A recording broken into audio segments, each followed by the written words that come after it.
ప్రార్థన చేసుకుంటాం.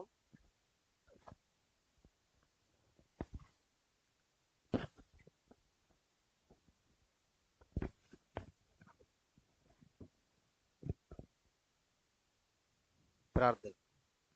పరలోకమందున్న మా తండ్రి, పరిశుద్ధ దేవ, జీవాధిపతి, మహోన్నతుడ యేసు ప్రభువా, మీకు స్తోత్రాలు చెల్లిస్తూ ఉన్నాం. నీ ప్రియ కుమారుడు, మా ప్రభును, మా రక్షకుడైన యేసు ప్రభువారి శ్రేష్టమైన నామమున స్తోత్రాలు. ఈ సాయంకాల సమయంలో వారం వెంబడి కార్యక్రమం జరుగుతున్నటువంటి ఈ బైబిల్ చదివే సమయం కొరకై స్తోత్రాలు. వచ్చిన ప్రజలకు వందనాలు. రావాల్సిన వారు మార్గ మధ్యలో మీ ఏర్పాట్లు ఎవరున్నారో వారిని కూడా సగం నడిపించండి, మహిమ పొందండి. ఇంతవరకు కూడా పాటల ద్వారా మీ నామను కనపరుచుకున్నందుకై స్తోత్రాలు. ఈ దినాల్లో మరి రాజుల యొక్క చరిత్రలు, ఇశ్రాయేళ్ల రాజుల చరిత్రలు మేము ధ్యానం చేస్తున్నాం. ప్రత్యేకంగా దాంట్లో మరి యోధా రాజుల చరిత్రలు మేము ధ్యానం చేయబోతుండగా సహాయం చేయండి. ఈ దినము మరి రాణి గురించి చూడబోతుంటుండగా సమయం మేలుకరంగా చేయండి. అయోగ దాసు నన్ను కూడా మీ సులువు సాటును మరుగుపరిచి నీ ప్రజలమైన మా అందరికీ కావలసిన వర్తమాన వాక్కులు దయచేసి మహిమ పొందమని సమస్త మహిమ ఘనత మీకు ఆరోపిస్తూ వందనాలు చెల్లిస్తూ యేసుక్రీస్తు వారి పరిశుద్ధమైన నామములో ప్రార్థించి వేడుకొనుచున్నాము తండ్రి, ఆమేన్.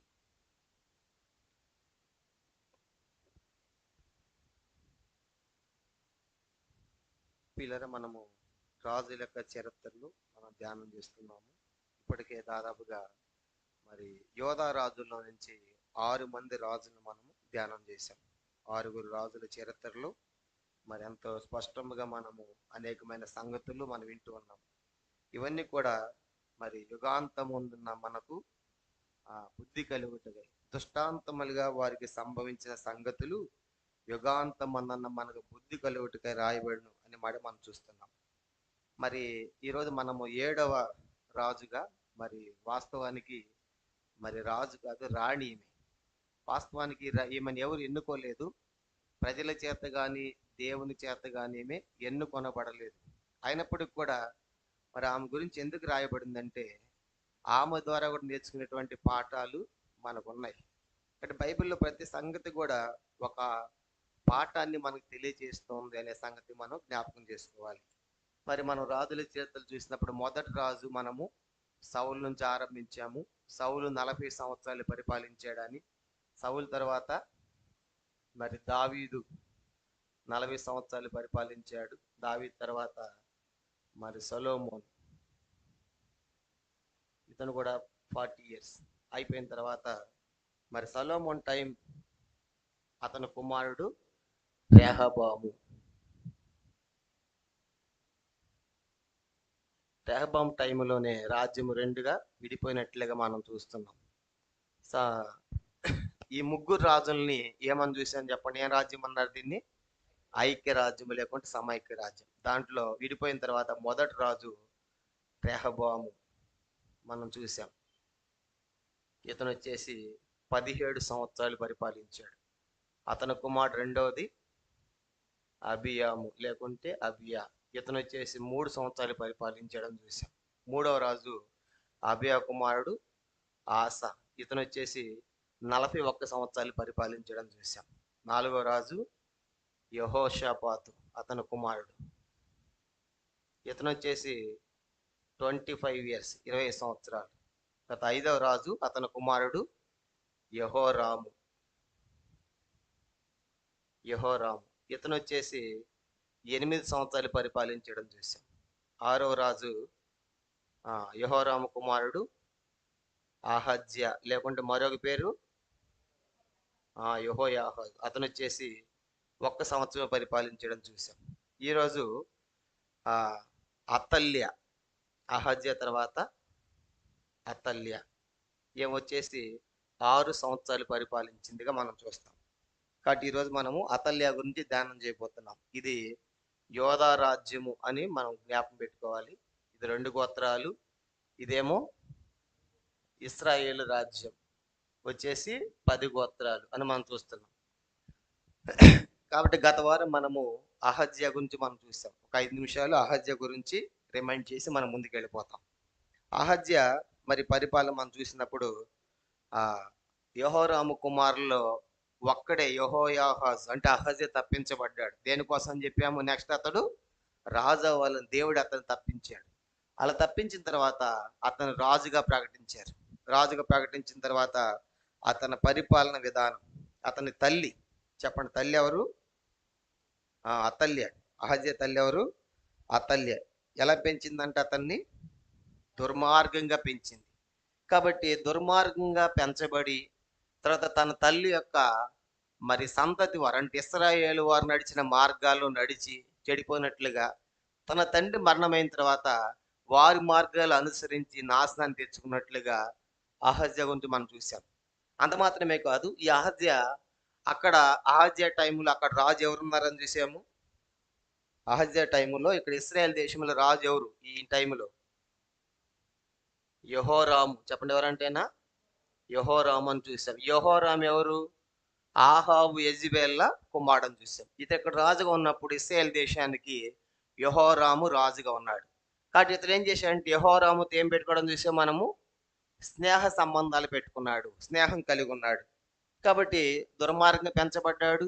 తర్వాత మరి ఆహాబు యొక్క సంతతి మార్గాలు నడిచాడు, వారి ఆలోచనలు తీసుకున్నాడు. అలా పెరగటమే కాకుండా అక్కడ ఉన్నటువంటి ఆహాబు కుమారుడని యెహోరాముతో స్నేహ సంబంధాలు పెట్టుకున్నాడు. అప్పుడు యెహోరాము ఏం చేశాడంటే సిరియా రాజైన హజాయేలు యుద్ధానికి వెళ్ళాడు. ఏ స్థలం కోసం అని చూసాము? రామోత్ కాదు కనుక అది అది ఒక అంతకుముందు కూడా ఒక ఆయన వెళ్ళాడు దాని మీదకి. ఎవరు చెప్పండి? ఆయన యెహోషాపాతు వెళ్ళాడు. యెహోషాపాతు వెళ్ళినప్పుడు ఆహాజు క్షమించండి, ఆహాబు వెళ్ళినప్పుడు యెహోషాపాతును కూడా రమ్మని పిలిచాడు. కాబట్టి అంటే అతని తండ్రి టైంలో కనుక వెళ్ళిన టైంలో కూడా అతను తీసుకోలేకపోయింది. నేను వెళ్ళాలని చెప్పేసి యెహోరాము దాని మీద యుద్ధానికి వెళ్ళి ఆ యొక్క సిరియా రాజైన హజాయేలుతో యుద్ధములో యెహోరాముకి ఏమి కలిగిందని చూసే మనము? గాయము కలిగింది. కనుక దెబ్బలు తగిలే గాయం కలిగింది. ఆ గాయాలు మాన్పుకోవడం కోసము యెజ్రెయేలు అనేటువంటి ఒక ప్రాంతానికి వచ్చి అక్కడ గెస్ట్ హౌస్ లాగా ఉంటే ఆ కోటలో విశ్రాంతి తీసుకుంటున్నాడు. ఎవరు? యెహోరాము. కనుక విశ్రాంతి తీసుకున్న టైంలో అతనికి పోయింది ఏ రాజు మీదకి యెహోరాము పోయిన యుద్ధానికి?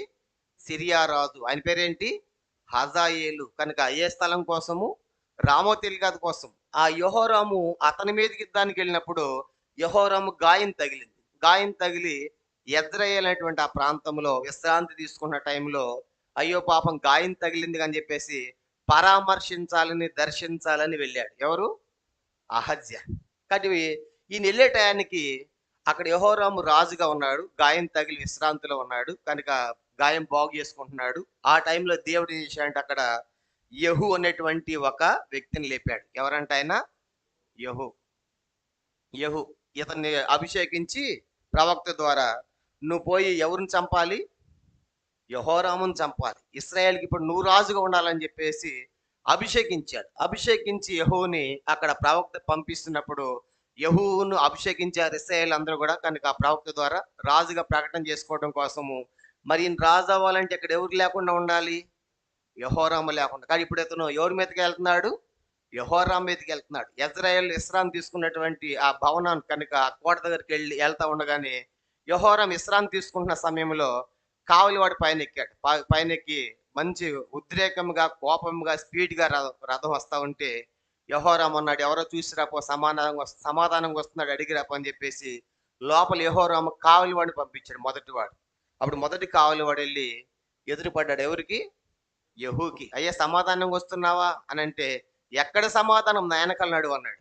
అనగానే ఈ పోయిన వాడు ఆ యెహూ వెనకాల పడ్డాడు. మళ్ళా రెండో కావలివాడు ఎక్కాడు, చూస్తా ఉన్నాడు.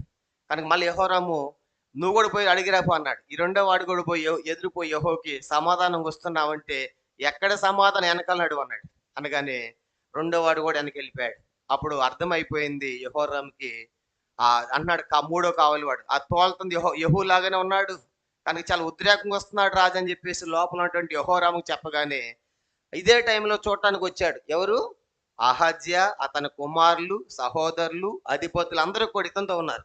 అప్పుడు అహజ్యాతో అంటాడు యెహోరాము, అహజ్యా కనుక మనం అతను ఎదుర్కోవాలి యెహూని అని చెప్పేసి ఇద్దరు కూడా చిరొక రథం పట్టుకుని యెహూకి ఎదురుపోయారు. ఎదురుపోయి సమాధానం వస్తున్నామని యెహోరాము అడుగుతాడు. ఎక్కడ సమాధానం మీతో? మీ తల్లి యెజెబెలు కార్యాలు, మీ తండ్రి ఆహాబు కార్యాలు ఇంత ఘోరముగా భయంకరంగా దేశం అంతా పాడైపోయింటే ఎక్కడ సమాధానం అని చెప్పేసి అనగానే అప్పుడు యెహోరాము అంటాడు అహజ్యాతో, అహజ్యా చాలా ఘోరం జరుగుతా ఉంది, పారిపోతా ఉంటాడు. అనగానే ఎవరి రథం మీద వాళ్ళు పారిపోతా ఉంటే ఆ యెహూ గురిచూటి బాణం వదిలి కొట్టాడు. సరిగ్గా ఈ యెహూకి గుండెల్లో చొచ్చుకుని పోయి అక్కడక్కడ యెహూ చనిపోయాడు. ఇప్పుడు రాజు ఎవరయ్యారు అక్కడ? యెహూ రాజు అయ్యాడు. తర్వాత మరి ఇతను అహజ్య పారిపోతున్నాడు. పారిపోతుంటే షోమ్రోని పారిపోయారు. ఇతను ఇప్పుడు పోయింది ఏ దేశం? ఇశ్రాయేల్ దేశం. రాజధాని ఏంటి? షోమ్రోన్. కనుక యోధాకు రాజధాని ఏమని చూసాము? యెరూషలేం. కనుక షోమ్రోని పారిపోతే అక్కడి నుంచి పట్టుకొచ్చారు. పట్టుకొచ్చి ఇతన్ని కూడా చంపేశారు. ఎవరిని? అహజ్యాన్ని కూడా చంపేశారు. చంపేసిన తర్వాత అతనితో ఉన్న సహోదరులు, అధిపతులు ఇంకెవరైతే వచ్చారు అందరిని కూడా దాదాపు ఎంతమందిని చూసాము? 42 మందిని చంపారు. అలాగూ అహజ్య చనిపోయాడు. అహజ్య చనిపోగానే వాళ్ళందరూ అనుకున్నారు, అయ్యో ఇతడు పాపం చాలా మంచిగా పరిపాలన చేసిన యెహోషాపాతుకి ఆ మనవడు కదా, కుమారుడు అని రాయబడి మనవడు కదా, కనుక ఆయన యెహోషాపాతుని బట్టి ఏం చేశారంటే ఇతన్ని మంచిగా సమాధి చేశారు. కానీ యెహోరాముకి సమాధి చేశారా? మంచిగా చేయలేదు. చనిపోతే ఎవరు కూడా బాధపడలే. కానీ అహజ్యాకి యెహోషాపాతుని బట్టి మర్యాద ఇచ్చారు. అట్లాగా అతన్ని పాతి పెట్టారు. ఇప్పుడు ఏం జరిగిందంటే ఇప్పుడు నెక్స్ట్ మరి యోధా వంశములో రాజు ఎవరు కూడా లేరంట. చెప్పండి, అహజ్య చనిపోయాడు కదా. అహజ్య చనిపోయాడు. అహజ్య పడి వెళ్ళిన కుమారులందరూ చనిపోయారు, సహోదరులు చనిపోయారు, అతనితో అధిపతులు చనిపోయారు. కానీ ఇప్పుడు యోధా రాజ్యం మీద సింహాసనం మీద ఎవరు లేరు, రాజుగా ఉండటానికి ఎవరు లేరు. ఇప్పుడు ఏం జరిగిందంటే చూడండి, 2వ దినవృత్తాంతములు 22వ అధ్యాయం. 22వ అధ్యాయము మనము 9వ వచనం చదువుకుంటాం. 2వ దినవృత్తాంతములు 22వ అధ్యాయం. ఇదంతా కూడా గత వారం సంగతి మనం చూస్తున్నాం. 2వ దినవృత్తాంతములు 22వ అధ్యాయం చూడండి, 9వ వచనం అందరూ చదువుతాం. 9 చదవండి. అతడు అహజ్యాన్ని వెతకను, అతడు షోమ్రోనులో దాగి ఉండగా వారు అతను పట్టుకొని యెహూనొద్దకు తీసుకుని వచ్చిరి. వారు అతన్ని చంపిన తరువాత ఇతడు యెహోవాను హృదయపూర్వకంగా వెతికిన యెహోషాపాతు కుమారుడు కదా అనుకొని అతన్ని పాతిపెట్టింది. కాగా రాజ్యమేలుటకు అహజ్యా ఇంటి వారికి ఎవరును కానీ ఇప్పుడు అహజ్ చనిపోయిన తర్వాత ఆయన వంశంలో రాజ్యం ఏలడానికి ఎవరు లేరు. వెళ్ళిన కుమారులు చనిపోయారు. తనతో పోయిన సహోదరులు ఉంటే సహోదరులు చంపేశాడు యెహూ. పెద్దలను చంపేశాడు. కానీ రాజ సింహాసనం మీద రాజు ఒక ఉండాలి. ఇప్పుడు ఈ రాజు ఎవరు లేరంట. రాజ్యం ఏలడానికి రాజవంశీయుడు ఎవరు లేరు. ఎప్పుడైతే ఈ అహజ్య చనిపోయిన సంగతి తన తల్లికి తెలిసిందో, తల్లి ఎవరు చెప్పండి? అతల్య. వాళ్ళ అమ్మ పేరేంటి? అతల్య వాళ్ళ అమ్మ పేరు యెజబెల్. వాళ్ళ నాన్న ఆహాబు. కాబట్టి ఎప్పుడైతే ఈ అతల్యకు తెలిసిందో, తన కుమారుడు ఆహాబు అహజ్య చనిపోయిన సంగతి తెలిసిందో, ఆమె ఏం చేసిందంటే నెక్స్ట్ లేచి మరి ఈ యోధ వంశంలోటువంటి రాజవంశీయులందరినీ చంపడం మొదలుపెట్టింది. కాబట్టి ఇప్పుడు నెక్స్ట్ అహజ్య ప్లేస్లో రా రాజ్యానికి ఎవరు వస్తున్నారు చెప్పండి? అతల్య వస్తుంది. ఎందుకంటే పరిపాలనకి ఎవరు లేరు కనుక ఆ వెళ్ళిన కుమారులు చనిపోయారు, పెద్ద కుమారులు అందరూ. తర్వాత సహోదరులు చనిపోయారు, పెద్దలు చనిపోయారు. కాబట్టి ఏం చేసి నా కుమారుడు చనిపోయాడని చెప్పేసి అనగానే అధికార దాహముతో, అధికార కాంక్షతో ఇక నేను తప్ప సింహాసనం మీద ఎవడ ఉండకూడదు అని చెప్పేసి ఏం చేస్తుందంటే ఆమె అందరిని చంపడం మొదలుపెట్టింది. కాబట్టి ఈరోజు మనము ఇలాగూ అతల్య యొక్క చరిత్రను మనము చూడబోతున్నాం. కాబట్టి దాంట్లోకి వెళ్ళబోయే ముందు ఈమె గురించి ఎక్కడెక్కడ రాయబడిందో బైబిల్లో మొత్తము మనము 3 అతల్యాలను చూడవచ్చు. బైబిల్లో మొత్తము 3 అతల్యాలు ఉన్నారు. వారిలో 2 పురుషుల పేర్లు ఉన్నాయి కనుక ఒక ఆమె ఈమెగా మనం చూస్తాం. మొదటి దినవృత్తాంతములు మనం గమనించామంటే 8వ అధ్యాయము 26వ వచనములో ఇక్కడ ఒక అతల్యాన్ని చూస్తాం. ఇతడు ఎవరంటే బెన్యామినీయుల్లో ఒకడు. చదవండి, మొదటి దినవృత్తాంతములు 8వ అధ్యాయం. బైబిల్లో మొత్తం 3 అతల్యాలు ఉన్నారు. 2 పురుషులు, ఒక ఆమె స్త్రీ. షకర్య, అతల్య చాలండి. కనుక ఎవరంటే ఈ అతల్య ఎవరంటే మొదటి వచనం 8వ అధ్యాయం మొదటి బెన్యామీను కనిన కుమారుల్లో చాలండి. కనుక ఏ వంశీయుడు అంటే అతడు బెన్యామీనులో ఒకడు. ఇతని పేరు ఏందంట? అతల్య. రెండవ వ్యక్తి అక్కడంటే అతల్య గురించి మనం చూస్తాం. రెండో వ్యక్తి కూడా ఉన్నాడు. ఎజ్రా గ్రంథము 8వ అధ్యాయం. ఎజ్రా గ్రంథము 8వ అధ్యాయము మనం గమనించామంటే మరి 7వ వచనములో ఇక్కడ మరొక అతల్యను చూస్తాం. ఎజ్రా గ్రంథం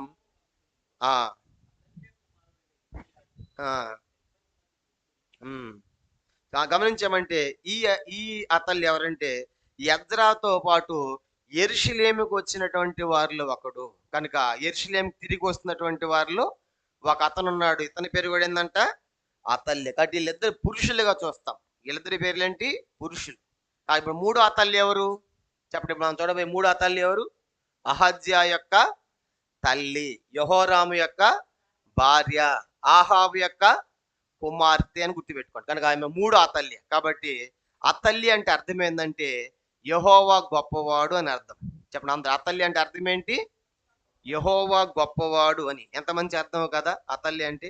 మరి ఎవరి పేరున అతల్య ఉందా క్రిస్టియానిటీలో? ఎవరిని పెట్టుకుంటారు అతల్య అని? ఎవరు పెట్టుకోరు. ఎందుకంటే ఆమె చర్యలు అట్టా ఉన్నాయి. పేరుకి అర్థం మాత్రం చాలా బాగుంది కానీ ఆమె చర్యలు ఏమి బాగోలేదు. అందుకే ఎవరు కూడా అతల్యని పెట్టుకోవడానికి ఎవరికి కూడా ఇష్టం లేదు. కాబట్టి ఈ ముగ్గురు అతల్యని మనం చూస్తాం. కాబట్టి ఈరోజు మనం చూడబోయేది ఎవరంటే అహజ్యా యొక్క తల్లి. కాబట్టి ఇప్పుడు అహజ్యా చనిపోయాడు. చనిపోయిన తర్వాత రాజ్య సింహాసనం మీద రాజ్యం ఏలటానికి ఎవరు లేరనే సంగతి మనం చూసాం. కానీ ఇప్పుడు ఏం చేసిందంటే ఆమె లేచి ఏం చేసింది చూడండి. ఈమె గురించి ఎక్కడెక్కడ రాయబడిందో అవి కూడా నోట్ చేసుకుంటే మీ తర్వాత చదువుకోవచ్చు. ఈమె గురించి మరి 2 సందర్భాల్లో 2 భాగాలు రాయబడింది. మొదటిది 2వ రాజులు. ఈమె గురించి రాయబడినటువంటి అధ్యాయాలు 2వ రాజుల గ్రంథము 11వ అధ్యాయము 1 నుంచి 6 వచనాల్లోను, 2వ దినవృత్తాంతములు మరి 22వ అధ్యాయం 10వ వచనము నుండి 23వ అధ్యాయము లాస్ట్ చివరి వరకు మనం చూస్తాం. కాబట్టి ఈ ఈ 3 అధ్యాయాలు 2వ రాజుల గ్రంథము 11వ అధ్యాయము 1 నుంచి 6 కాదు 16 వచనాలు, 1 నుంచి 16 వచనాల్లోను, 2వ భాగము 2వ దినవృత్తాంతములు 22వ అధ్యాయము 10వ వచనం నుంచి అధ్యాయం అంతా, తర్వాత 23వ అధ్యాయం మొత్తం కూడా. కనుక ఈ 3 అధ్యాయాల్లో ఈ అతల్య గురించి మనము చూడవచ్చు. కాబట్టి తర్వాత మీరు ఈ జ్ఞాపకం పెట్టుకొని మీరు చదవాలని మరి మనం చేస్తున్నాం. సరే, ఇప్పుడు మనం గమనించామంటే ఆమె యొక్క చరిత్రలోకి మనము ప్రవేశించామంటే గనక మరి ఇప్పుడు ఆమె యెహోరాము భార్య అని చూసాం. యెహోరాము భార్యగా అహజ్యాకు తల్లిగా ఉంది. కానీ ఇప్పుడు యెహోరాము రాజుగా ఉన్నప్పుడు చెప్పండి, యెహోరాము రాజుగా ఉన్నప్పుడు ఆమె స్థానం ఏంటి చెప్పండి? యెహోరాము రాజుగా ఉన్నప్పుడు ఆమె స్థానం ఏంటి? మహారాణి. చెప్పండి ఏందంట? యెహోరాము టైంలో మహారాణిగా ఉంది. అంతే కదా, ఆయన మహారాజు కదా, మహారాణి. ఎన్ని సంవత్సరాలు పరిపాలించాడు యెహోరాము అని చూసాము? 8 సంవత్సరాలు. మరి 8 సంవత్సరాల్లో యెహోరాముకి ఏం జరుగుతుందో ప్రకటించాడు ఏలే వచ్చి. నువ్వు చేసిన పనులను బట్టి నీ భార్య పిల్లలు అందరూ ఎత్తుకొని పోతారు కనుక అని శాపం వచ్చిన ప్రకటించాడు. ఆ సంగతి ఏమి తెలుసా తెలీదా? తెలుసా తెలీదా? తెలుసు. కనుక ఏలే ప్రకటించి కూడా తెలుసు. 8 సంవత్సరాలు భర్త ఉన్న కాలంలో భర్త చేసిన దుర్మార్గాలు కనుక సహోదరులను చంపాడు, ఆ సంతతి మార్గకు వెళ్ళాడు, ఇష్టానుసారంగా ప్రవర్తిస్తా ఉంటే లిబ్నీయులు కనుక ఎదోమీయులు తిరుగుబాటు చేశారు. అప్పుడు విగ్రహాలను ప్రోత్సహించాడు. అప్పుడు ఏలే ప్రవక్త లెటర్ రాసి పంపించాడు కదా, నీ మీదకి ఏమొస్తుంది? ఉగ్రత వస్తా ఉందని. అవన్నీ తెలుసు ఆమె. కనుక మహారాణిగా ఉండి తర్వాత తన భర్త ఎలా చనిపోయాడు కూడా ఆమెకి తెలియదు. ఎలా చనిపోయాడు యెహోరాము చెప్పండి? ఎలా చనిపోయాడు? పేగులు పడి 2 సంవత్సరాలు బాధపడి అంటే అంత భయంకరమైనటువంటి శాపంతో చనిపోయాడు. ఆ సంగతి ఏమికి తెలుసు. కనుక మహారాణిగా ఉంది, అదంతా చూసింది. తర్వాత ఇప్పుడు అహజ్యా టైంలో ఏమి స్థానం ఏంటి చెప్పండి? అహజ్యా టైంలో ఏమి స్థానము? రాజమాత. చెప్పండి ఏందంట? అంటే రాజు తల్లి కదా, కాబట్టి తన కుమారుడు రాజ్యం వెళ్తా ఉంటే రాజమాత ఎంతకాలం ఉంది? సంవత్సరం ఉంది. కాబట్టి యెహోరాము టైంలన్నా బుద్ధి తెచ్చుకోవాలి. ఎవరు? ఈ అతల్యే. కాబట్టి ఎలా శాపం ప్రకటించాడో ఏలే వచ్చి సరి చేసుకోమన్నాడు. కనుక తన భర్త ఎలా చనిపోయాడు చూసింది కన్నులారా. చూసింది కానీ ఈమెలో ఏమి లేదు, మార్పు లేదు. కనుక ఈమెలో మార్పు లేదు. అందుకే కుమారుడిని అహజ్యా ఎలా పెంచింది? దుర్మార్గంగా పెంచింది. కనుక ఒకళ్ళు మారింటే కనుక అయ్యో నిజమే కదా, ఏలే ప్రవక్త పంపించాడు, నా భర్తకి శాపవచనం పెట్టాడు, అది జరిగింది అని చెప్పినట్లే అని మారి మనసు మార్చుకుంటే పిల్లవాడిని మంచిగానే పెంచేది అహజ్యాన్ని. ఆమెలో మార్పు లేదు కాబట్టి రాజమాతగా అతను ఒక దుర్మార్గంగా పెంచింది. తర్వాత ఇప్పుడు అతల్య స్థానం ఏంటంటే నెక్స్ట్ ఇప్పుడు రాణి. చెప్పండి ఎవరంటే ఏమే? కాబట్టి మేము 3 ప్లేసులు ఉన్నాయి. మొదటిది మహారాణిగా 8 సంవత్సరాలు జీవించింది, రాజమాతగా అంటే తన కుమారుడు అహజ్య పరిపాలన చేస్తా ఉంటే సంవత్సరం జీవించింది. తర్వాత ఆ రా దేశమంతా పరిపాలించింది నిరంకుశంగా. ఎవడు కాలెత్తకుండా చేయెత్తకుండా. కాబట్టి ఎందుకంటే అట్లా రాణిగా పరిపాలించింది. ఈ రాజులందరిలో కూడా ఏకైక రాణిగా అతల్యను చూస్తాం. కానీ ఈ అతల్యాని దేవుడు ఎన్నుకోలేదు, మనుషులు ఎన్నుకోలేదు. ఆమె ప్రకటించుకుంది. కనుక ఆమె అందరిని చంపేసి ఆమె రాజ్యానికి వచ్చింది. చూడండి 2 దినవృత్తాంతములు 22 అధ్యాయం. 2 దినవృత్తాంతములు ఆమె చరిత్రలోకి మనం వెళ్తున్నాము. 2 దినవృత్తాంతములు గమనించామంటే 22 అధ్యాయం.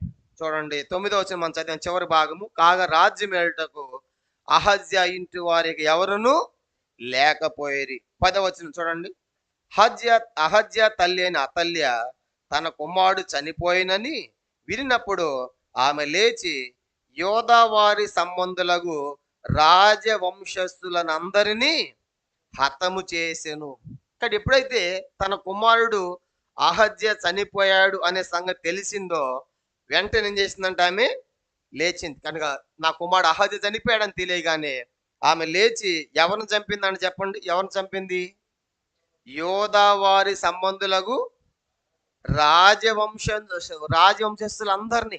అంటే ఇప్పుడు యోధా వంశముల రాజవంశస్థులందరూ ఇప్పుడు ఇంకేమవుతారు? సపోజ్ అహజ్య వాళ్ళ పిల్లల్ని చంపుతుంది అనుకోండి, అహజ్య పిల్లలు ఏమవుతారు అతల్యాకి? చెప్పండి కరెక్టే. అహజ్య పిల్లల్ని అంటే రాజవంశం చంపటం అంటే యోధా వంశీయులు ఎవరిని చంపుతుంది? తన కుటుంబీకులనేగా. కాబట్టి అంటే ఎవరిని చంపుతుంది? సొంత మనవాళ్ళు మనవరాళ్ళనే కదా ఒకళ్ళు ఉంటే. అసలు ఈమె వంశం ఏది చెప్పండి? ఇది కూడా మనం చూస్తాం. అతల్య వంశం ఏది? వాళ్ళ తల్లి యెజబేలు వంశం ఏది? యెజబేలు. ఆహాబు యెజబేలు పెళ్లి చేసుకున్నాడు. మరి అది ఇశ్రాయేల్ రాజుల్లో ఆహాబు యెజబేలు గురించి మనం చూస్తాం. ఆ రోజు ఆహాబు గురించి అది మనకు అవ్వలేదు కాబట్టి మీకు తెలియదు, ఇంకా చెప్పలేదు కాబట్టి గుర్తులేదు. ఈ యొక్క యెజబేలు వంశం ఏంటంటే సీదోను వంశము. చెప్పండి ఏదంట? సీదోనీరాలు. ఎవరు? యెజబేలు. కనుక యెజబేలు సీదోనీరాలు. ఈమె వంశము యెజబేలు సీదోను వంశానికి చెందింది ఏమి. కానీ ఎవరిని పెళ్ళాడని చెప్పండి? ఆహాబ్. ఆహాబ్ ఏ వంశము? ఆహాబ్ ఎక్కడ రాజా ఇక్కడ రాజా? చెప్పండి. ఆహాబ్ ఎక్కడ రాజు? ఇక్కడ ఇది అవ్వలేదు కాబట్టి. అంటే ఏ వంశము ఆహాబ్ది? పెళ్లి చేసుకుంది ఎవరిని? ఇశ్రాయేలు వంశీయులు. చెప్పండి ఎవరిని పెళ్ళాడింది? అసలు వంశం అయితే తన తల్లిది యెజబేల్ది సీదోను వంశం. కనుక అన్యులు, కనుక అన్ని కుటుంబం సీదోనీయులు. కనుక బయలుదేతను సేవించేవారు, బయలుదేతను పూజించేవారు. సీదోనీయుల వంశానికి చెందింది. ఏ వంశీని పెళ్ళాడింది? ఇశ్రాయేల్ అయిన ఆహాబును ఇశ్రాయేల్ వంశాన్ని పెళ్ళాడింది. తర్వాత ఇప్పుడు తన కుమార్తెను ఎవరికి ఇచ్చింది? ఇక్కడ ఆహాబు ఇక్కడ కదా. ఆహాబు సీదు వంశీయాలు పెళ్లి చేసుకున్నాడు. ఆమె సీదోను వంశము. పెళ్లి చేసుకుందేమో ఇశ్రాయేల్ వంశంలోకి వచ్చింది. ఇశ్రాయేల్ వంశం తన పుట్టిన కుమార్తెను ఎవరికి ఇచ్చింది? యెహోరాము. ఇదే వంశము యోధా వంశం. ఇది చెప్పండి ఏదంట? యోధా వంశం యెహోరాముకి ఇచ్చింది. అంటే ఇప్పుడు చూడండి యెహోరాము అసలు యెజబేలు వంశం. అంటే ఇప్పుడు అతల్య చరిత్ర ఎంత ఉందన్నమాట. అతల్య తల్లేమో సీదోను వంశీయురాలు, అతల్య తండ్రేమో ఆహాబు ఇశ్రాయేలు వంశీయుడు, చేసుకున్న భర్త ఏమో యోధా వంశీయుడు. ఇప్పుడు ఈ టోటల్ వీటిలో ఈమె ఏ వంశానికి చెందుతుంది చెప్పండి? ఇప్పుడు ఏ వంశానికి చెందింది అవ్వాలి? ఇప్పుడు ఆ మూడిట్లో యోధా వంశమేగా. భర్తను చేసుకుంటే భర్త వంశమేగా. కాబట్టి ఇప్పుడు టోటల్గా ఇప్పుడు ఏమి వంశానికి చెందింది? ఏమే యోధా వంశానికి చెందింది. ఇప్పుడు ఎవరిని చంపుతుంది ఆమె లేచి? యోధా వంశీయులే. అంటే తన పుట్టిన వాళ్ళేగా, తన పిల్లలకు పుట్టిన వాళ్ళేగా. ఎంత దుర్మార్గురాలు! నువ్వు మనవాళ్ళని చంపుతావా? నువ్వు మనవాళ్ళని చంపుతావా నీ అధికారం కోసం? నేను తప్ప ఎవడ సింహం ఉండటానికి వీల్లేదని ఎప్పుడైతే అహజ్య చనిపోయాడో అధికార దాహంతో, అధికార కాంక్షతో ఈ యోధా వంశంలో ఈ రాజవంశీయులు అంటే ఎవరు? అందరినీ కాదు. రాజవంశీయులు అంటే వీళ్ళ పుట్టిన వాళ్ళే, వీళ్ళ సంతతిలో ఉన్నటువంటి వారు. అంటే ఒక మాట చెప్పాలంటే తన మనవాళ్ళు మామరాలను చంపడం మొదలుపెట్టింది. కనుక అందరం చంపడం మొదలుపెట్టింది. కనుక అందుకే అతల్య ఎంత దుర్మార్గులో చూడండి. అతల్య ఏమో రాజవంశీయులను చంపింది. యెజబేలు ఎవరిని చంపింది చెప్పండి? యెజబేలు ఎవరిని చంపింది? నాబోతుని చంపింది. చెప్పండి ఎవరిని చంపింది? వామ ఎంత డేంజర్ కదా వీళ్ళ వంశము. తల్లి ఏమో నాబోతుని చంపితే, కూతురేమో యోధ వంశం రాజవంశం అంత చంపడం మొదలుపెట్టింది. కాబట్టి అందుకే దేవుడు అసలు ఆహాబు వంశాన్ని లేకుండా చేస్తాడు. అది ఇశ్రాయేల్ రాజుల చరిత్రలో అది వివరంగా మనం చూస్తాం. మళ్ళీ దాంట్లోకి వెళ్తే ఇది కన్ఫ్యూజ్ అయిపోతారు కాబట్టి అది మన సబ్జెక్ట్ కాదు. కానీ ఇప్పుడు మనము యోధ వంశీయులందరినీ చంపడం మొదలుపెట్టింది. కాబట్టి అంటే ఒక విధంగా చెప్పాలి, తన సొంత రక్త సంబంధులే. కనుక ఇప్పుడు యోధ వంశాలు కలిసిపోయావు కదా, వాస్తవం సీదోను వంశమే, కానీ ఆ ఆహావుని పెండ్లాడి ఇశ్రాయేల్ వంశంలోకి వచ్చావు. ఆ యెహోషాపాతు పోయి ఆమం చేసుకుని తన వంశంలోకి యోధ వంశంలో కలుపుకున్నాడు. కాబట్టి టోటల్గా ఆమె యోధ వంశానికి చెందింది. కాబట్టి అందుకే యోధ వంశీయులందరూ ఏం చేస్తుందంట, చంపటం మొదలుపెట్టింది. ఏ అమ్మమ్మ అయినా తాతయ్య అయినా సొంత మనల్ని చంపుతారా? ఎంత దుర్మార్గులో చూడండి. ఎందుకంటే నేను తప్ప ఎవడు సింహాసనం ఉండటానికి వెళ్ళేది, నాతోనే ఉండాలి సింహాసనం అనే అధికార కాంక్షతో ఏం చేసిన చదవండి. 2 దినవృత్తాంతములు 22వ అధ్యాయం 10వ వచనం. 22:10. అహజ్యా తల్లి అయిన అతల్య తన కుమారుడు చనిపోయినని విన్నప్పుడు ఆమె లేచి యోధా వారి సంబంధులకు రాజవంశస్థులందరినీ హతము చేసెను. కాబట్టి ఈరోజు మనం అతల్యాలో 2 పాఠాలు నేర్చుకోవాలి, మరి ముఖ్యంగా స్త్రీలు. ఒకటి తల్లిగా నీ పాత్ర, రెండోది భార్యగా నీ పాత్ర. 2 పాత్రలు పోషిస్తుంది ఏమి చెప్పండి. ఒకటి ఏంటంట, తల్లిగా సక్సెస్ అయిందా? తల్లిగా ఏం చేసిందా చెప్పండి. తల్లిగా ఎట్ట పెంచింది? దుర్మార్గంగా. ఎంత భయంకరం అండి, తల్లిగా దుర్మార్గం పెంచుతావా? లోకములో చెడిపోయిన పిల్లలు ఉంటారు కానీ చెడ్డ తల్లులు ఎక్కడ ఉండరు. చెడ్డ తల్లి అని ఎక్కడ ఉండదు. ఈ రోజుల్లో మనం చూస్తాం, ఈ దినాల్లో. ఆ రోజుల్లోనే ఉంది. ఎవరంట? చెడ్డ తల్లి, అతల్య దుర్మార్గంగా పెంచింది. ఈ రోజుల్లో కూడా మన పేపర్లు న్యూస్లు చూస్తున్నాం. కనుక ఎంత చెడ్డ తల్లులు ఉన్నారు. వివాహిత సంబంధాలు పెట్టుకోవటము, వాళ్ళతో సంబంధాలు పెట్టుకుని పిల్లలు ఏం చేస్తున్నారు, పిల్లల్ని చంపి భర్తను చంపి వాళ్ళతో వెళ్ళిపోతున్నారు. ఇలాంటి ఎన్ని న్యూస్లు మనం చూడట్లేదు. చెడ్డ తల్లులు ఉన్నారు. కానీ చెడ్డ తల్లులు అనే మాట మనం ఇక్కడే చూస్తాం. కనుక అతల్యలను చూస్తాం. ఈ దినాల్లో కూడా ఎంతో మంది చెడ్డ తల్లులు ఉన్నారు. కాబట్టి ఆ భర్తను విడిచిపెట్టి అక్రమ సంబంధం ఉన్నటువంటి వ్యామోహాలతో భర్తను చంపిన వాళ్ళు ఎంతమంది మనం న్యూస్లో చూడట్లేదు. పిల్లల్ని చంపిన తల్లి ఎంతమంది చూడటం లేదు. కొంతమంది కన్నేసి వదిలేసి వెళ్ళిపోతున్నారు పిల్లల్ని. ఎంత భయంకరం. అలాంటప్పుడు కనటం ఎందుకు, నువ్వు దుర్మార్గంగా చేయటం ఎందుకు? కాబట్టి అతలు అలాగే చేసింది. కనుక అతలు దుర్మార్గంగా పెంచింది. కాబట్టి ఇప్పుడు ఒక తల్లిగా తన పాత్రలో పూర్తిగా ఫెయిల్ అయిపోయింది. కనుక పెంచలేకపోయింది. కనుక ఒక మంచి దారిలో తీసుకొని రాలేదు. ఎందుకంటే అసలు తన బ్యాక్గ్రౌండే మంచిది కాదు చూసాం. వంశే మంచిది కాదు. సీదోను వంశంలోకి వచ్చావు, ఆహాబులోకి వచ్చావు. కనుక ఆహాబుని పూర్తిగా చెడగొట్టింది ఎవరు? ఆహాబుని ఇక్కడ చెడగొట్టింది ఎవరు? కొంచెం మంచివాడు ఆహాబు, ఎందుకంటే ఇశ్రాయేలు కదా, ఇశ్రాయేలు వంశం కదా. ఎప్పుడైతే ఆహాబుతో చేరిందో ఇతడు కూడా యెజెబెల్ యొక్క మార్గంలోకి వెళ్ళిపోయాడు. కనుకంటే ఆహాబుని చెడగొట్టింది ఎవరు? ఎక్కడ? యెజెబెల్. ఇక్కడ యెహోరాముని చెడగొట్టింది ఎవరు చెప్పండి? అతల్యే. నువ్వు భర్త చెడిపోతున్నప్పుడే ఏలేచి ప్రకటన చేస్తున్నప్పుడు నువ్వు మార్పు చెందాలి కదా. నువ్వన్నా మార్చుకో. నువ్వు మారలేదు, నీ ద్వారా అతన్ని కూడా చెడగొట్టావు. కాబట్టి ఇప్పుడు ఒక భార్య కూడా ఏమైపోయింది చెప్పండి, ఒక భార్య కూడా ఫెయిల్ అయిపోయింది. కనుక తల్లిగా ఫెయిల్ అయిపోయింది, భార్యగా కూడా ఈమె ఫెయిల్ అయిపోయింది. కాబట్టి ఎంత భయంకరమో చూడండి అతల్య యొక్క చరిత్ర. కానీ ఇప్పుడు ఎప్పుడైతే ఈ రాజవంశీయులందరిని చంపడం మొదలు పెట్టిందో, ఈ అహజ్యాకి ఒక సహోదరి ఉంది. చెప్పండి, అహజ్యాకి ఎవరు ఉన్నారంట? ఈ అహజ్యా సహోదరి, ఆమె పేరు ఏంటంటే యెహోషాబెతు. ఏం పేరు? యెహోషాబెతు, లేకుంటే యెహోషబా అని కూడా రాయబండి. యెహోషబెతు. ఈమె అహజ్యాకి ఏందంట? సొంత. చెప్పండి, అహజ్యాకి ఏంటి? సొంత చెల్లి, అక్కో చెల్లి అనుకోండి, సహోదరి ఉంది.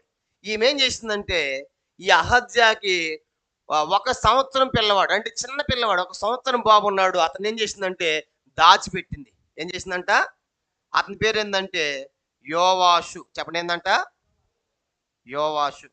ఈ యెహోషబెతు భర్త ఎవరంటే యెహో యాదా. చెప్పండి, యెహో యాదా.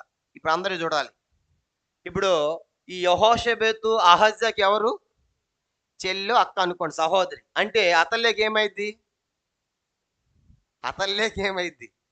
కూతురు, సొంత కూతురే కదా, సొంత కూతురు అనమాట. అప్పుడు ఈ అతల్య చంపుతా ఉంటే అందరు రాజవంశీయులను, ఈ కూతురు యెహోషబెతు అరే మా అమ్మ అందరం చంపుతా ఉంది, ఇశ్రాయేల్ యోధ వంశంలో తప్పనిసరిగా ఎవరు ఉండాలి? ఒక రాజు ఉండాలి, మా అమ్మ దుర్మార్గం పరిపాలిస్తా ఉందని చెప్పేసి అంటే చేసిందంటే తన భర్త యెహోయాదాతో కలిసి ఈ సంవత్సరం బాబాని యోవాషును దొంగిలించి మందిరంలో తీసుకుని పోయింది. ఈ యెహోషాబెతు యెహోయాదా చేసే పని ఏంటంటే యాజకులు చెప్పిన వాళ్ళు ఏందంట, యాజకులు. యాజకులు ఎక్కడ ఉంటారు? మందిరంలోనే ఉంటారు. మందిరంలోకి ఎవరు పడితే వాళ్ళు రావడానికి వీల్లేదు. 3 భాగాల మందిరం: వెలుపల ఆవరణము, పరిశుద్ధ స్థలము, అతి పరిశుద్ధ స్థలం. మందిరంలోకి అందరూ రావడానికి వీల్లేదు కాబట్టి ఈ సంవత్సరం బాబును యెహోషాబతు తర్వాత యెహోయాదా దొంగిలించి సంవత్సర బాబును తీసుకుని పోయి మందిరములో 6 సంవత్సరాలు దాచిపెట్టారు. చెప్పండి ఎన్ని సంవత్సరాలంట? తన పిల్లలతో పాటు ఒక పిల్లవాళ్ళకి పెంచుతున్నారు. ఎవరిని? ఎవరిని? యోవాష్. అంటే నెక్స్ట్ రాజు ఎవరు అవ్వాలి? మీకు అర్థమైపోయి ఉండాలి. ఇప్పుడు యోవాష్ ఎక్కడ ఎక్కడ పెరుగుతున్నాడు? ఆయన మందిరంలో పెరుగుతున్నాడు. తెల్లవారులేస్తే పాటలు, కుటుంబ ప్రార్థన, వాక్యము, కనుక వాయిద్యాలు, పాటలు. ఇక యోవాషు పరిపాలన ఎలా ఉందో ఒకసారి ఊహించుకోండి ఎలా ఉంటుందో. అహజ్యాయము అహజ్యాన్ని ఎట్లా పెంచిందని చెప్పాము? దుర్మార్గం పెంచిన దుర్మార్గంగానే తయారైపోయి పెరిగి చెడిపోయాడని చూసాము. ఇప్పుడు యోవాషు ఎలా పెరుగుతున్నాడంటే, అంటే యోవాషుకి యెహోషాబతు ఏమైంది చెప్పండి? యెహోషాబతు ఏమవుతుంది? అక్క, అత్త అయింది. చెప్పండి ఎవరంట? అత్త. ఈయనేమో యెహోయాదా మామ. అంటే అత్త మామలు ఆ అత్త మామల మధ్య పెరుగుతున్నాడు యెహోయాదా. అట్టెందుకు చెబుతున్నా అంటే మీకు కథలా గుర్తుండిపోయిద్దని. యెహోయాదా యెహోషాబతు అంటే మీకు అట్లా అనుకుంటారు. కనుక ఇతను కథలాగా అయితే ఓహో ఈమె మేనత్త, మేనల్లుడు అట్లా గుర్తుంటే మీకు పూర్తిగా మైండ్లో ఫిక్స్ అయిపోయింది. మధ్యలో అడుగుతున్నాను, అసలు మీరు దాని మీద ధ్యాస పెడుతున్నా లేదని. కాబట్టి ఇప్పుడు ఈ యోవాష్ ఏమో అహజ్యాకి ఏమవుతాడు చెప్పండి? అహజ్యాకి మనవడా? కొడుకు. అహజ్యా కొడుకు. యెహోషాబతు ఏమో అహజ్యాకి సహోదరి. అంటే అర్థమయ్యే భాషలో అతల్యాకి అతల్య కుమారుడు అహజ్యా అయితే అతల్య కూతురు యెహోషాబెతు. కనుక ఈ అహజ్యా కుమారుడు యోవాషు. కనుక అతల్య యొక్క కూతురు యెహోషాబెతు, అతల్య యొక్క అల్లుడు యెహోయాదా. వీళ్ళేం పని చేస్తారు? యాజకులు. మందిరంలో సేవ చేసేవాళ్ళు. కాబట్టి ఇప్పుడు వాళ్ళు ఏం చేశారంటే, అరే మా అమ్మ దుర్మార్గం చేస్తా ఉంది, అందరిని చంపుతా ఉందని చెప్పేసి ఒక సంవత్సరం పిల్లవాడిని తీసుకుని పోయి దాచిపెట్టారు. దాచిపెట్టి 6 సంవత్సరాలు పెంచారండి. ఎన్ని సంవత్సరాలు? ఈ 6 సంవత్సరాలు రాజు ఎవరు? అతల్లి. Very good. ఈ 6 సంవత్సరాలు రాజు ఎవరు? అతల్లి పరిపాలిస్తా ఉంది. చిన్నపిల్లవాడికి ఏం చేయలేడు. కనుక చూస్తా ఉన్నాడు యెహోయాదా. మందులు ఉన్నారు, ఇంత దుర్మార్గమా, దేశం అంతా అక్రమం, బయలుదేవత ఆరాధన ఏం తీసుకొచ్చింది, దేశం పాడైపోయింది, దేశంలో ఎవరికి నెమ్మది లేదు, సంతోషం లేదు, ఎప్పుడు దిగిపోతుందా ఈ అతల్లి అని చెప్పేసి ఎదురు చూస్తా ఉన్నారు 6 సంవత్సరాల్లో. అంత బీభత్సాన్ని సృష్టించింది అతల్లి. ఇలాంటి పరిస్థితులు 6 సంవత్సరాలు పెంచారండి. చూడండి ఆ మాట చూద్దాం. 2 దినవృత్తాంతములు 22 అధ్యాయం ఇప్పుడు 11వ వచనం. 2 దినవృత్తాంతం 22 అధ్యాయం 11వ వచనం చదవండి. అయితే రాజునకు కుమార్తె అయిన యెహోషాబతు హజ్యా కుమారుడైన యోవాషును అతలైన రాజకుమారులను దొంగిలించి అతని దాదిని ఒక పడగటింట్లో ఉంచెను. యెహోరాము రాజు కుమార్తెయు నేను యెహోయాదా అని యాజకుని భార్య అయిన యెహోషాబతు అతల్య కనబడకుండా అతన్ని దాచిపెట్టినక ఆమె అతన్ని చంపలేకపోయిను. కనుక ఆమె కనబడకుండా దాచిపెట్టారు. తర్వాత ఈ యెహోషాబతు అహజ్యాకు సహోదరి. 6 సంవత్సరములు అతడు వారితో కూడా దేవుని మందిరములో దాచబడి ఉండెను. ఆ కాలమున అతల్య దేశమును పాలించెను. కానీ ఇప్పుడు 6 సంవత్సరాలు కాపాడారండి. 6 సంవత్సరాలు మందిని దాచిపెట్టారు. ఎందుకు చెప్పండి? ఏం చేయాలి నెక్స్ట్? ఇతన్ని రాజుగా చేయాలి. దేవుడు మాట ఇచ్చాడు కదా, దావీదు వంశం తప్పనిసరిగా ఒకటి సింహాసనం మీద ఉండాలి. యెహోజా టైంలో కూడా అందరిని తీసుకుని పోయారు. యెహోయాహాజు ఒక్కడు తప్పని చూసాం, ఒక్కడు రాజు అయ్యాడు. కాబట్టి అలా ఇప్పుడు కూడా యోధా వంశంలో ఈ అహజ్యా పెద్ద కుమారులందరూ తండ్రి డబ్బు చనిపోయారు, కానీ ఈ ఒక్క సంవత్సరం బాలుడు ఎడలేదు యెహోరామును చూడటానికి, ఇంట్లో ఉన్నాడు. కానీ ఇప్పుడు అందరి సమయం మొదలు పెడతా ఉంటే ఈ ఒక్క పిల్లవాడిని, అంటే అతల్లి యొక్క సొంత కూతురు అల్లుడే తీసుకుని పోయి ఆ పిల్లవాడిని ఏం చేశారంటే మందిరంలో దాచిపెట్టి, వారు యాజకులు కాబట్టి దాచిపెట్టి పెంచుతూ ఉన్నారు, నేర్పిస్తూ ఉన్నారు, భయభక్తి నేర్పిస్తున్నారు, భక్తి నేర్పిస్తున్నారు.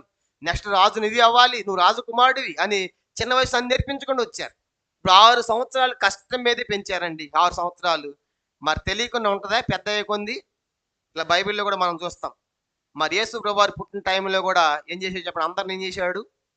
హేరు అందరిని చేయమన్నాడు. 2 సంవత్సరాల పిల్లలందరినీ చంపమన్నాడు. యేసు ప్రభు టైంలో కూడా, అంటే ఆ 2 సంవత్సరాల పిల్ల ఇతను కూడా ఉంటాడు, యేసు ప్రభు కూడా అర్థమైపోతాడని. మోషే పుట్టినప్పుడు కూడా ఏం చేశాడు చెప్పండి? ఫరో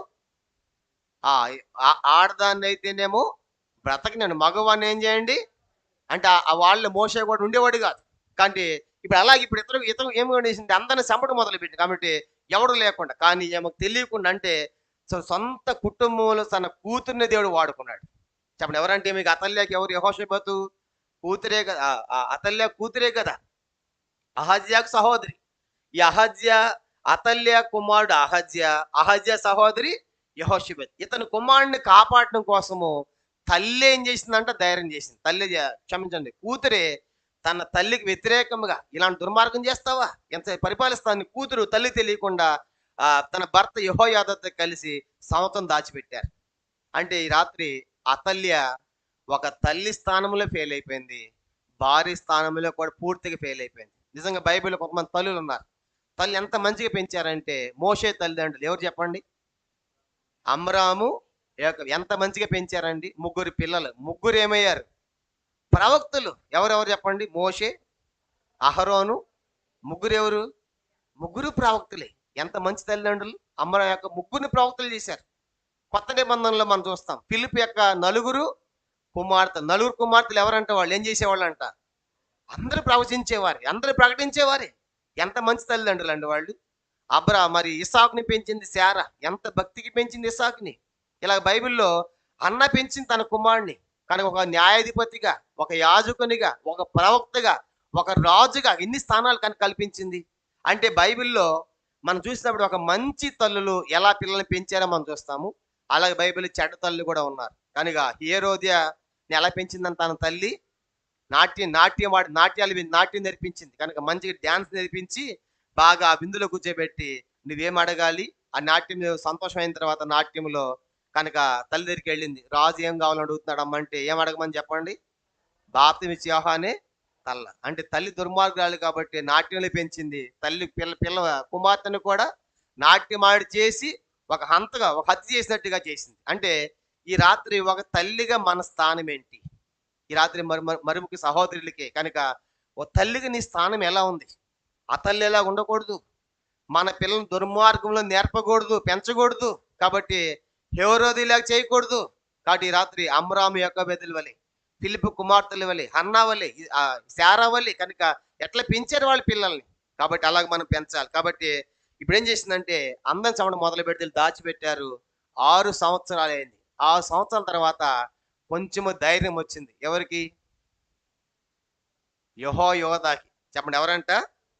ఎవరైనా యెహోయాదా? యెహోయాదా యాజకుడు. యెహోయాదా యాజకుడు. అతల్లేకి ఏమవుతాడు? అల్లుడు. కాబట్టి అత్త పరిపాలన చేస్తా ఉంది దేశం అంతా, కానీ బీభత్సం సృష్టిస్తా ఉంది. అందం చంపటము ఇష్టానుసారంగా కనుక బయలుదేరి తీసుకొచ్చే దేశం అంతా పాడు చేసింది. కనుక ఇతనేమో యాజకుడు, కుమార్తె యెహోషాపాతు కూడా యాజకులే. కానీ అత్త అంటే తల్లి ఏమో ఒక విధంగా, ఇతనే అత్త యెహోషాపాతుకి ఏమో సొంత తల్లి. దుర్మార్గాలు చూడలేకపోతున్నారు. ఆ పిల్లవాడిని పెంచారు. 6 సంవత్సరాలు అయిన తర్వాత కొంచెం ధైర్యం వచ్చింది. ఎవరికంటే యెహోయాదాకి. ఏదన్నా ఈ పిల్లవాడికి మనము చెయ్యాలి, ఎట్లా రాజుని ప్రకటన చేయాలని చెప్పేసి ఏం చేశాడంటే శతాధిపతుల్ని పిలిచాడు. చెప్పండి, ఎవరినంట? దేశంలో ఉన్న శతాధిపతులు. శతాధిపతులు అంటే శత అంటే 100, సహస్ర అంటే 1000, సహస్ర అంటే 1000. ఇప్పుడు శతాధిపతి అంటే 100 మంది మీద అధికారులను పిలిచాడు. తర్వాత ఈ యోధా వంశంలో ఇంటికి ఉన్న పెద్దలందరిని పిలిచాడు. కానీ అందరిని పిలుస్తున్నాడు, మందిరంలో ఉన్నాడు రహస్యంగా. శతాధిపతులు కౌరు పెట్టారే, మీతో మాట్లాడాలి, కొంచెం ముఖ్యమైన విషయం ఉందని చెప్పేసి శతాధిపతులు పిలిచాడు. ఈ యోధా వంశంలో పెద్దలైన వాళ్ళందరినీ పిలిచాడు. పిలిచి మొట్టమొదట మందిరంలో వారితో ప్రమాణం చేయించాడు. ఏం చేశాడంట? ఇప్పుడు జరిగే సంగతి ఎవరికి బయట న్యూస్ బయటకి వెళ్ళకూడదు. మణిపూర్ మన జరిగితే మే నెల మన బయటకు వచ్చిన న్యూస్ 2 నెలల తర్వాత ఎవరి బయట పక్క రాష్ట్రానికి పొక్కలేదంట. పక్క రాష్ట్రం కూడా తెలియదు. ఎంత భయంకరం చూడండి, ఎంత దాచిపెట్టారు. ఇప్పుడు యెహోయాదా కూడా ప్రమాణం తీసుకుంటున్నాడు. ఆ శతాధిపతులు అంటే ఎవరు? అందరూ ఆ దేశంలో ఉన్నటువంటి వాళ్ళే, అతల దగ్గర పనిచేసే వాళ్ళే. కాబట్టి మీరు దయచేసి ఈ విషయాన్ని అతల్లే కానీ బయట కానీ ఎవరికి తెలియకూడదు అని చెప్పేసి ప్రమాణం చేయిస్తున్నాడు. 2వ రాజుల గ్రంథము అక్కడ 11వ అధ్యాయం, అక్కడ బాగుంది క్లియర్గా ఈ మాట. 2వ రాజులు 11వ అధ్యాయం చూడండి, 4వ వచనము. అవి 2 కలిపి చెప్తున్నాం కాబట్టి మీరు తర్వాత 2 కలిపి చదవండి. 2వ రాజులు 11వ అధ్యాయము 4వ వచనం చదువుతాం. 4వ వచనం చదవండి. 7వ సంవత్సరం మందు యెహోయాదా కావలి కాయవారి మీద రాజదేహ సంరక్షకుల మీద ఏర్పడి ఉన్న శతాధిపతులను పిలువ నంపించి యెహోవా మందిరంలోనికి వారిని తీసుకుని పోయి యెహోవా మందిరమందు వారి చేత ప్రమాణము చేయించి వారితో నిబంధన చేసి వారికి ఆ రాజకుమారుని కనుపరిచేలాగు ఆజ్ఞాపించాను. ఇప్పుడు మొట్టమొదట వచ్చిన శతాధిపతులు. తర్వాత ఇప్పుడు దినవృత్తాంతాలకు వెళ్దాం. రెండు దినవృత్తాంతములు 23 అధ్యాయం 2 దినవృత్తాంతం 23 అధ్యాయము మొదటి 3 వచనాలు. 2 దినవృత్తాంతములు 23 అధ్యాయం మొదటి 3 వచనాలు.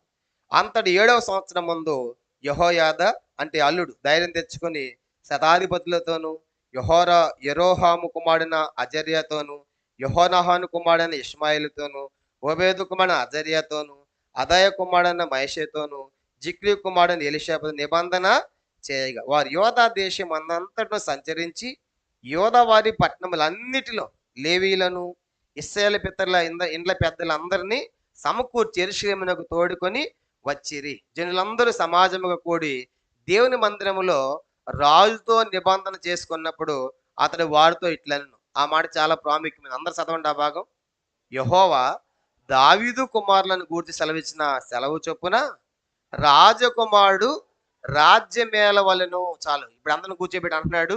ఆ శతాధిపతులు అధిపతులు ఎండ్ల పెద్దలందరినీ పిలిచాడు. మందిరంలో రాగానే మొట్టమొదటి ఏం చేశాడంటే వాళ్ళకి ప్రమాణం చేయించాడు. ప్రమాణం చేయించి అసలు రాజ్యం ఏలాల్సింది ఎవరు చెప్పండి? ఎవరు? రాజకుమారుడు కదా, కానీ ఎవరు వెళ్తున్నారు? అతలే వెళ్తా ఉంది. ఎవరికి ఇష్టం లేదు అని అప్పుడు తెర మీదకి ఆయన తీసుకొచ్చాడు. ఎవరిని? యోవాషుని. అప్పుడు దాకా వీళ్ళందరూ తెలియదు ఎవరికి? శతాధిపతులకు కానీ ఆయనకి పెద్దలకు కానీ యోధ వంశంలో ఒకడు ఉన్నాడనే సంగతి యెహోయాదాకి యెహోషాబాతుకి అంతే తప్ప ఎవరికి తెలియదు. అప్పుడు ఆయన పిలిచి శతాధిపతులను పెద్దలను పిలిచి ప్రమాణం చేయించాడు. ఎవరు బయట చెప్పకూడదు, సహకరించాలని ప్రమాణం చేయించి అప్పుడు ఈ పిల్లవాడిని, ఎన్ని సంవత్సరాలు అతనికి? 6 పూర్తయిన 7వ సంవత్సరం కనుక 7 సంవత్సరాల పిల్లవాడిని తెర మీద తీసుకొచ్చాడు. ఇతను ఎవరు అనుకుంటున్నారు తెలుసా? ఇతను ఎవరంటే అహజ్యా యొక్క కుమారుడు. కానీ ఇప్పుడు రాజ్యం ఏలాల్సింది ఎవరు? రాజకుమారుడు. కానీ ఎవరు వెళ్తున్నారు? అతల్య. కాబట్టి మీరందరూ సహకరించాలి. మనం అంతా ఎవరిని రాజుగా చేద్దాము? ఎవరిని రాజుగా చేద్దాం? యోవాషుని రాజుగా చేద్దాం అని మంచి పక్కా ప్లాన్తో ధైర్యం తెచ్చుకుని శతాధిపతులను పెద్దలందరినీ పిలిచి ప్రమాణం చేయించి ఆ రాజకుమారుని కనపరిచి వాళ్ళు చూపించి వాళ్ళు చెప్పాడు, మీరు 3 భాగాలుగా ఉండాలి. మొదటి భాగము ఆ గేట్ దగ్గర ఉండాలి, రెండో భాగం మందిరంలో ఉండాలి, మూడో భాగం రాజు చుట్టూ ఉండాలి. ఎందుకు? ఎవరు వస్తారని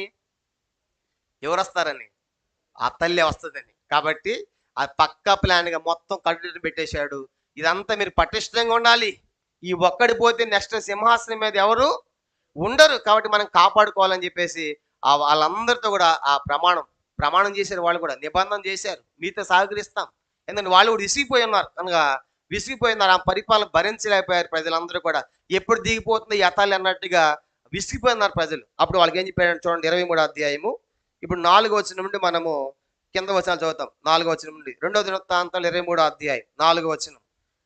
కాబట్టి మీరు చేయవలసింది ఏమనగా, మీలో యాజకులైన వారేమి లేవీలైన వారేమి విశ్రాంతి దినమున లోపల ప్రవేశించి 3 భాగములై, ఒక భాగము ద్వారపాలకులుగా ఉండవలను, ఒక భాగము రాజు నగరం వద్ద ఉండవలను, ఒక భాగము పునాది గుమ్మం వద్ద ఉండవలను. జనులందరూ కూడా యెహోవా మందిర ఆవరణములో ఉండాలి. యాజకులను లేవీల్లో పరిచారం చేయవారు తప్ప యెహోవా మందిరములో లోపలికి మరి ఎవరును రాకూడదు. వారు ప్రతిష్ఠింపబడిన వారు కనుక వారు లోపలికి రావచ్చును, కానీ జనులందరూ కూడా యెహోవా ఇచ్చిన ఆజ్ఞ చొప్పున బయటనే ఉండాలి. లేవీలందరూ తమ తమ ఆయుధాలు పట్టుకొని రాజు చుట్టూ ఉండాలి. జాగ్రత్త. రాజు చుట్టూ అంటే ఎవరు చుట్టూ? యెహోవా చుట్టూ మీరు ఉండాలి, ఆయుధాలు పట్టుకుని ఉండాలి. మందిరం లోపలికి మరి ఎవరైనా వచ్చిన ఆ వచ్చిన వారికి మరణశిక్ష విధించింది. రాజు లోపలికి వచ్చినప్పుడేమి అంటే యోవాషు బయటికి వెళ్ళినప్పుడేమి మీరు అతనితో కూడా సెక్యూరిటీ ప్రొటెక్షన్ ఇవ్వాలి, మీరు అక్కడ ఉండాలి. కాబట్టి లేవీలను యోధవారందరూ యాజకుడైన యెహోయాద ఆజ్ఞ అంతటి ప్రకారం చేసిరి.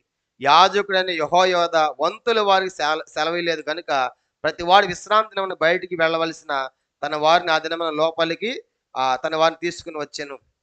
మరి యాజకుడైన యెహోయాద దేవుని మందిరమందు రాజైన దావీదు ఉంచిన బల్యములను కేడెములను డాళ్లను శతాధిపతులకు అప్పగించెను. కాబట్టి దావీదు టైంలో సంపాదించినటువంటి ఆయుధ సామాగ్రి అంతా అవి కూడా ఇచ్చాడు. ఇవి కూడా మీరు తీసుకోండి, మీ దగ్గర కూడా ఉంచండి. కనుక మీరు రాజుని ఏం చేయాలి?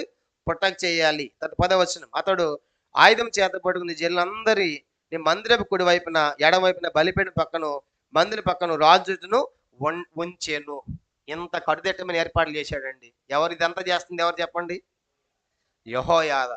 ఆ అతల్యాకి ఎవరు? అల్లుడు చేస్తున్నాడు. ఎత్తుంటానికి వీల్లేదు సింహాసనం మీద. రాజకుమారుడు ఉండాలి, దావీదు వంశీయుడు ఉండాలి. దుర్మార్గురాలు ఉంది కాబట్టి దుర్మార్గాలు దించాలి. దించటమే కాదు, ఆమెను అంతమొందించాలని చెప్పేసి ఒక మందిరములో ఒక యాజకుడుగా ఆ పిల్లవాడిని పెంచి శతాధిపతులను ఇశ్రాయేలు పెద్దలందరినీ పిలిపించి ప్రమాణం చేయించి ఆ పిల్లవాడిని మనం కనపరిచి ఇతన్ని మనం రాజుగా చేయాలి అని చెప్పేసి ఎవరేం పనులు చేయాలో అవన్నీ కట్టుదిట్టం ఏర్పాటు చేశాడు. ఇప్పుడు నెక్స్ట్ ఏం చేస్తున్నారంటే అతన్ని రాజుగా చేస్తున్నారు. చదవండి మరి 11వ వచనం ఏం చేస్తున్నారని చూడండి.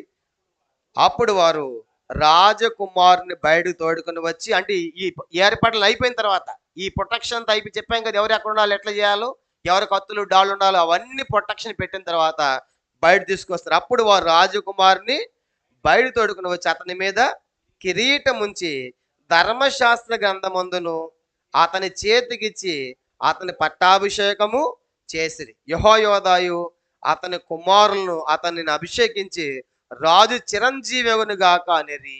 చూసామంటే ఇప్పుడు ఈ ప్రొటెక్షన్ అంతా పెట్టిన తర్వాత అప్పుడు తెర మీద తీసుకొచ్చారు ఎవరిని? యోవాష్. ఇతడే. అతను ఏం చేశాడు? కిరీటం పెట్టారు, రాజు కిరీటం పెట్టాడు. చేతులు ఏం పెట్టారంట? ధర్మశాస్త్రం. ద్వితీయోపదేశకాండం తీయాల్సిన పని తర్వాత మీరు తీయండి. ద్వితీయోపదేశకాండం 17వ అధ్యాయంలో ఇశ్రాయేలుకు రాజుని ప్రతి ఒక్కడు ఏం చేయాలంటే ధర్మశాస్త్రాన్ని చదవాలి. 17వ అధ్యాయం 15-16 చివరి దాకా చదివాలి, ప్రకటించాలి, ఆచరింపజేయాలి. ప్రతి రాజు దగ్గర ఉండాలి. మనకి భారత రాజ్యాంగం దేశానికి ఎలా ఉందో ఇశ్రాయేలుకు ఏముండాలి? తప్పనిసరిగా ధర్మశాస్త్రం ప్రతి రాజు దగ్గర ఉండి తాను చదువుతూ బతుకు దినాలన్నిట్లు దాని ప్రకారము రాజ్యాన్ని పరిపాలన చేయాలి. కానీ ఇప్పుడు అతను ఏం చేశారంటే ధర్మశాస్త్రాన్ని పెట్టారు చేతిలో, తల మీదేమో కిరీటాన్ని పెట్టారు. ఇప్పుడు యెహోయాదా అతని కుమారులు, అంటే యెహోయాదాకి ఎవరు ఉన్నారు? యెహోయాదాకి పిల్లలు కూడా ఉన్నాడు. ఇక్కడ యెహోయాదా ఎంత మంచివాడంటే నా పిల్లవాడిని రాజుగా చేయొచ్చు అనుకోలేదు. అనుకున్నాడా?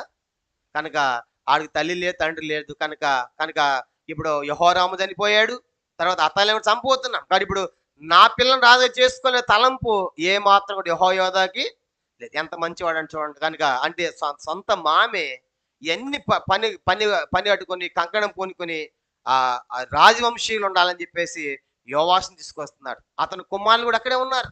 అందరూ రాజు చిరంజీవిని కాక అని చెప్పేసి అందరికి ఆకలేస్తా ఉన్నారు. అంటే ఇప్పుడు యోవాషు యెహోయాదా యెహోషబెత్ కుటుంబాలు అంటే వాళ్ళ అత్త మామల మధ్య ఒక పిల్లవాళ్ళలాగా పెరిగారు. నిజంగా వాళ్ళకి ఎంత కృతజ్ఞత ఉండాలి. ఎవరు? యోవాషు. ఎవరు కృతజ్ఞత ఉండాలి? యెహోయాదాకి అత్త అయిన యెహోషబెత్. వాళ్ళే ఆ రోజున తీసి దాగిపోతే ఏమైపోయాడు? ఇతను కూడా చచ్చేవాడు, కానీ చంపేవాడు. కానీ అతను ఆ కుటుంబం గురించి ఏం చేశాడు మీ తర్వాత మీరు వచ్చేవారు అంత గురించి మనం చూస్తాం. ఎందుకు ఈ మాట టెస్ట్ చేశానంటే ఆ ఉపకారాన్ని మర్చిపోయాడు రాజు అయిన తర్వాత. ఉపకారాన్ని మర్చిపోయి ఏం చేశాడో వచ్చేవారం మనం చూస్తాం. కానీ ఇప్పుడు అంత కృతజ్ఞత ఉండాలి. యెహోయాదా పిల్లలు కూడా ఉన్నారు, కుమారులు కూడా. మేము రాజు అవుతాడు కనుక మేము యాజకులమే, రాజవంశీయుడు అతని, కానీ అతనే రాజు అవ్వాలని చెప్పేసి మా పిల్లలు అందరూ కలిసి, ఒక విధంగా చెప్పాలంటే యెహోయాదా కుటుంబంలో వారి పిల్లలతోనే తిన్నాడు, వారి పిల్లలతోనే తాగాడు, వారి పిల్లలతోనే పడుకున్నాడు. అక్కడ ఉంటాడు మందిరంలో. అలా పెంచబడి ఇప్పుడు రాజుని చేశారు. అంటే ఇక్కడ యెహోయాదా యొక్క నీతి ఎంత గొప్పదో చూడండి. కనుక ఏమాత్రం స్వార్థం లేకుండా తన పిల్లలు రాజు అవ్వాలనుకోకుండా రాజవంశీయుడైనటువంటి యోవాషును రాజుగా ప్రకటన చేశారు. ఇక రాజుగా ప్రకటన చేస్తే ఎలా ఉంటుంది? హంగులు, వినోదాలు, ఆర్భాటాలు, కేకలు, కనుక జయజన్ చెప్పడం ఎంత పెద్దగా వినిపిస్తుంది. కానీ మనం కూడా చూడండి, ఏదైనా ఎలక్షన్లు గెలిచినప్పుడు ఒక పార్టీ పేల్తా ఉంటే ఆకాశం రాత్రి దాకా ఏంటి శబ్దం అంటే ఓహో అక్కడ ఆయన గెలిచాడని అంత తెలియాలన్నమాట. అంత హంగులు ఆర్భాటాలు ఉంటాయి కదా. ఇక్కడ కూడా ఏంటంటే రాజుగా ప్రకటన చేసిన తర్వాత అందరూ ఏం చేస్తున్నారు చూడండి. 12వ వచనం 23వ అధ్యాయం 12వ వచనం 2 దినవృత్తాంతాలు 23:12. పరుగులెత్తుచు రాజును కొనియాడుచు ఉన్న జనులు చేయు ధ్వని అతల్య విని యెహోవా మందిరం ఉన్న జనుల యొద్దకు వచ్చి. చెప్పండి ఇప్పుడు ఈ శబ్దాలు, ఈ ధ్వని ఎక్కడ దాకా కనబడిందంట? అతల్య. ఏంటబ్బా ఇంత శబ్దము, ఇంత ధ్వని? మొత్తానికి ఇది జరుగుతుంది. ఇది ఇంత సామాన్యమైన హంగామా ఆర్భాటం కాదు. ఇది సామాన్యమైనది కాదు. ఇదేది పెద్ద జరుగుతుందని చెప్పేసి వెంటనే గుర్రం ఎక్కింది కనుక వెళ్ళాలని. చూడండి తర్వాత వచ్చిన ప్రవేశ స్థలం దగ్గర ఉన్న అతనికి ఏర్పాటిన స్తంభమునొద్ద రాజు నిలుబడి ఉంటాయి. అంటే ఏ రాజు? ఇప్పుడు యోవాష్. యోవాష్ నిలబెట్టారు, రాజు స్తంభం దగ్గర నిలబెట్టారు. నిలబెట్టి చూసింది. అధిపతులేమో బోర్లు ఊతున్నారు. రాజు నొద్ద నుండి దేశపు జనులందరూ సంతోషించుచు బోర్రలతో నాదము చేయుచుంటాయి. గాయకులు వాద్యములతో స్తుతి పాటలు పాడుచు చూచి వస్త్రములు చింపుకొని ద్రోహము ద్రోహము నడిచింది. అక్కడ వచ్చేటప్పటికి రాజును రాజస్తంభం నిలబెట్టారు. మంచి పాటలు పాడుతున్నారు, స్తుతి పాటలు పాడుతున్నారు కనుక వాయిద్యాలు వాయిస్తున్నారు. తర్వాత బోర్లు ఊతా ఉన్నారు కనుక జై జై అని చెప్తా ఉన్నారు. చెప్తా ఉంటే వచ్చింది కనుక ఇక్కడ నిలబెట్టేది రాజుని. కాబట్టి వీళ్ళు ఎవరు మొత్తం రాజును ప్రకటిస్తున్నారని చెప్పి ఇది ద్రోహము ద్రోహం అని అరుస్తా ఉంటే వాళ్ళు అక్కడ చంపబోతా ఉంటే యెహోయాదా అంటాడు, ఈమెను ఇక్కడ మందిరం లోపలికి వచ్చి మందిరంలో చంపకూడదు. ఎక్కడ చంపకూడదు? ఏమని? మందిరంలో చంపకూడదు. ఇది మందిరం పరిశుద్ధమైన స్థాపితం అయిపోతుంది కాబట్టి ఆమెకు దారి ఇవ్వండి అంటాడు. ఆమెకు దారిస్తారు. బయటికి వెళ్ళిపోయిన తర్వాత ఏం చేశారు చూడండి 14 వచ్చిన. అప్పుడు యాజకుడని యెహోయాదా యెహో మందిరములో ఆమెను చంపవలదు, ఆమెను పంక్తుల అవతలకు వెళ్ళవేసి ఆమె పక్షపు వారిని కత్తి చేత చంపుడని సైన్యం మీద ఉన్న శతాధిపతులకు ఆజ్ఞ ఇచ్చాను. కానీ ఇప్పుడు ఎవరిని చంపమన్నాడు చెప్పండి? చంపమంటుంది ఎవరిని? యెహోయాదా. అతని అతలేలే ఏమైనా సొంత అతని పక్కన యెహోషాపాతు కూడా ఉంటది కదా. అమ్మో మా అమ్మ చంపుతుంది అంటే కుదరదు. యెహోషాపాతు కూడా ఇష్టం లేదు. ఎందుకు? ఆమె అంత అంత దుర్మార్గం ఉంది.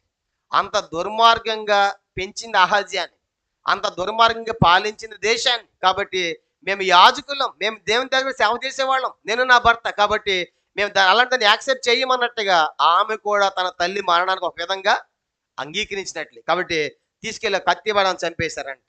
ఆమెను చంపిన తర్వాత శతాధిపతి ఆజ్ఞ ఇచ్చాడు, వెళ్ళి ఆమెను చంపుతున్నారు. 15 వచనం. కాబట్టి వారు ఆమెకి దారి ఇచ్చి రాజనగరు నొద్దనున్న గుర్రపు గుమ్మం యొక్క ప్రవేశ స్థలమునకు ఆమె వచ్చినప్పుడు వారు అక్కడ ఆమెను చంపివేసిరి. కాబట్టి ఇప్పుడు ఇక పీడ పోయింది యోధా దేశానికి. కాబట్టి జనులందరూ కూడా రాజావుగానే సంతోషించారు కదా. మనం చదువుకున్న కింద 5 వచనాలు. సంతోషించారు, బోర్లు ఊదారు, పాటలు పాడారు, గానాలు చేశారు. మా రాజు ఎవరు? యోవాషే అని చెప్పేసి కేకలి సంతోషంగా ఉన్నారు. వచ్చింది ఇది ద్రోహము నడిచింది కనుక మందులను చంపొద్దామని బయటికి పోని అన్నారు. బయటికి పోయిన తర్వాత ఆమెను చంపేశారు. ఇప్పుడు ఆమెను చంపటమే కాదంట, ఆమెకు సహకరించిన వాళ్ళందరూ చంపమన్నాడు. సో తర్వాత వచ్చిన అప్పుడు యెహోయాదా జనులందరూ యెహోవారే ఎండవలను అనే జనులందరితో రాజుతోనూ నిబంధన చేశాను. ఇప్పుడు ఆమెను చంపిన తర్వాత ఏం చేశారంటే ఒక తీర్మానం ఏంటంటే, ఇప్పుడు మీరందరూ ఎవరు వాళ్ళగా ఉండాలి చెప్పండి? యెహోవారిగా ఉండాలి. ఇప్పటిదాకా ఎవరు వారిగా ఉన్నారు? మీరు అతల్య వారిగా ఉన్నాడు, బయలు వారిగా ఉన్నారు. అతల్య ఎవరిని పూజించిందని చెప్పాము? బయలుని పూజించింది కదా. కాబట్టి ఇప్పుడు అతల్య పక్షం ఉన్న వారందరూ ఎవరి పక్షం ఉన్నట్లు? అతల్య పక్షం ఉన్న వారందరూ ఎవరి పక్షం ఉన్నట్లు? బయలు పక్షం. కాబట్టి ఇప్పుడు యెహోయాదా అంటాడు, యాజకుడు ఒక విధంగా సువార్త ప్రకటిస్తున్నట్టుగా, మీరు యెహోవారిగా ఉంటారా ఉండరా? యెహోవారిగా ఉండాలి మీరు అని జనులందరితో నిబంధన చేశారంట. నిబంధన చేశారు. నెక్స్ట్ ఇప్పుడు ఏం జరుగుతుందో చూడండి. ఎవరిని చంపుతున్నారు వాళ్ళు? తర్వాత 17 వచనం. అంతటి జనులందరూ బయలుదేవత యొక్క గుడికి పోయి దాన్ని పడగొట్టి బలిపీఠములను తుత్తినీళ్ళు విరగొట్టి బయలు యాజకుని మత్తానును మా బలిపీఠల ముందర చంపారు. కాబట్టి ఇప్పుడు అతల్యని చంపారు. అతల్య గుడి ఏందని చెప్పండి? అది ఏ గుడి? బయలుదేవత. ఈమెను చంపిన తర్వాత నెక్స్ట్ ఆడికి వెళ్ళారు కనుక ఆ గుడిలో అక్కడ యాజకుడు ఉన్నాడు. ఆ గుడికి ఎవరైనా ఆ యాజకుడు మత్తాన్. కాబట్టి ఇప్పుడు అతల్యని చంపిన తర్వాత మత్తాన్ని కూడా చంపారు. అతల్యతో వచ్చిన వారందరం చంపారు. యెహోవారు మాత్రమే మిగిలారు. కాబట్టి అని చెప్పాడు యెహోయాదా, మనం జీవము గల దేవుని సేవిస్తున్నాం కాబట్టి మనం ఎవరు వారు ఉండాలి? యెహోవా అనేది ఒక పాట ఉంది. మనం యేసుని వారలము తన వారిగానే ఉందము. కాబట్టి యెహోయాదా కూడా మనము యెహోవారిగా ఉండాలి. కాబట్టి బయలుని చంపారు, అతల్ని చంపారు, బయలు గుడిని పాడు చేశారు. తర్వాత ఆ యాజకుడు మత్తాన్ని కూడా చంపేశారు. ఆ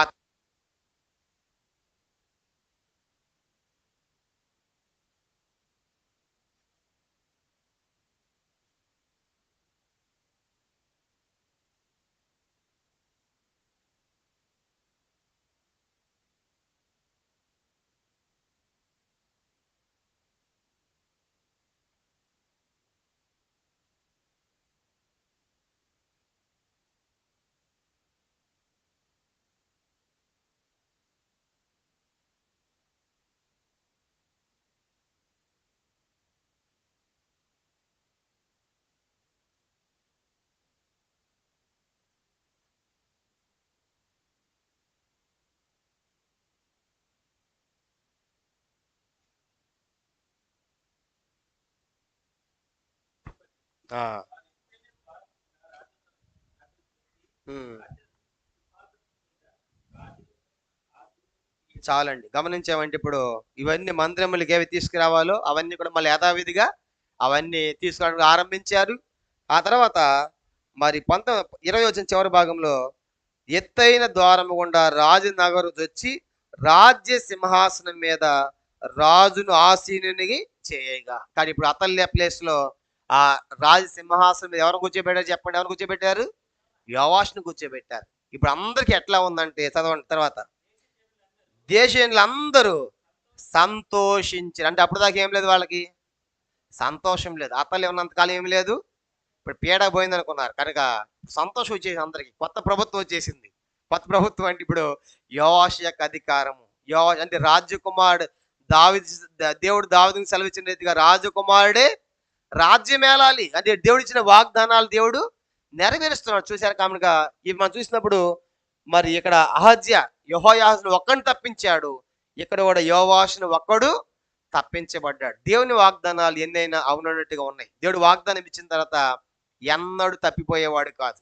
ఒక మనం మనం తప్పులు చేసినా, మనం పొరపాట్లు చేసినా, మనం పాపం చేసినా ఆ వాగ్దానాన్ని మాత్రం దేవుడు క్యాన్సిల్ చేయలే. దావీదు చెప్పాడు కదా, సౌలు విషయం నేను వెనక్కి తీసుకున్నాను, దావీదు చూపించిన శాశ్వత కృపను నీకు చూపిస్తా, సౌలుకు దూరమైపోయినట్లు నా కృప నీకు దూరము చేయనన్నాడు. వీళ్ళందరూ మంచివాళ్ళ, వీళ్ళందరూ రాజులు, మేము మంచివాళ్ళు లేరు కొంతమంది, అయినప్పుడు కూడా దేవుడు ఎందుకు ఓర్చుకున్నాడు?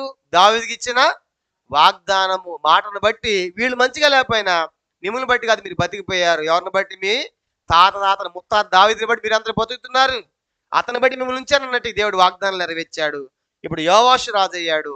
దేశం అంతా ఎలాగుందంట? సంతోషంతో, సంబరాలతో, ఉత్సాహంతో దేశమంతా సంతోషించారు. తర్వాత వారు అతల్యాన్ని చంపిన తర్వాత పట్టణము నెమ్మది. ఒక అతల్య బతుకుంటే నెమ్మది ఉండేదా? ఎటు నుంచి వచ్చిద్దో, ఎక్కడ దాడి చేసిద్దో అని చెప్పేసి భయంతో ఉండేవాళ్ళు. ఇప్పుడు అతల్య పీడ పోయింది కాబట్టి అందరు నెమ్మదిగా ఉన్నారు. ఇక టెన్షన్ లేదు వాళ్ళకి, కానీ ఒత్తిడి లేదు, భయం లేదు. ఎందుకంటే అతల్య చనిపోయింది, యోవాషు ఏమో రాజు అయ్యాడు. కాబట్టి ఇప్పుడు దేశం అంతా కూడా సంతోషంగా ఉంది. కాబట్టి ఈరోజు మనము నేర్చుకునే పాఠం ఏంటంటే అత్తల విషయంలో రెండు విషయాలు మనం గుర్తుపెట్టుకుంటాం. ఒకటి, తల్లిగా తను పూర్తిగా ఫెయిల్ అయిపోయింది కనుక తల్లిగా తను ఏం చేయాలో అది చేయలేకపోయింది. ఏమి చేయకూడదు అవి పిల్లలకు నేర్పింది. రాయబడి మాట దుర్మార్గం నేర్పించిందంట. నేర్పించిన దుర్మార్గం అంటే ఎంత భయంకరంగా పెంచింది పిల్లవాడిని, పిల్లల్ని ఎలా పెంచింది.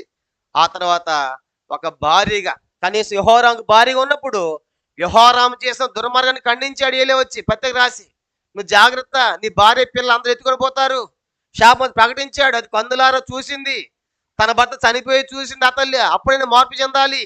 కానీ అసలు నేను అన్యుల వంశంలో ఉన్నాను, తర్వాత ఇశ్రాయేలు వంశంలోకి వచ్చాను, ఇప్పుడు యోధా వంశంలోకి వచ్చాను, నా స్థానం మారిపోయింది, నేను రాజునయ్యి ఒక రాజుకు భార్యని, ఒక కుమారునికి రాజమాతగా ఉన్నాను అని చెప్పేసి ఏమాత్రం విచక్షణ లేకుండా తన రాజ అధికార దాహంతో, అధికార కాంక్షతో భయంకరమైన చర్యలు చేపట్టి రాజవంశాన్ని చంపడం మొదలుపెట్టినప్పుడు దేవుడు తన కుటుంబంలోనే తన కుమార్తెను అల్లుడిని వాడుకొని యోవాషును తప్పించి 6 సంవత్సరాలు పెంచి 7వ సంవత్సరంలో ధైర్యం తెచ్చుకుని యెహోయాదా, యెహోషబెతు అందరిని పిలిచి, శతాధిపతులు పెద్దలు పిలిచి ప్రమాణం చేయించి రాజుని కనపరిచి తెర మీద తీసుకొచ్చి రాజుగా ప్రకటన చేసి అతల్యాను చంపారు.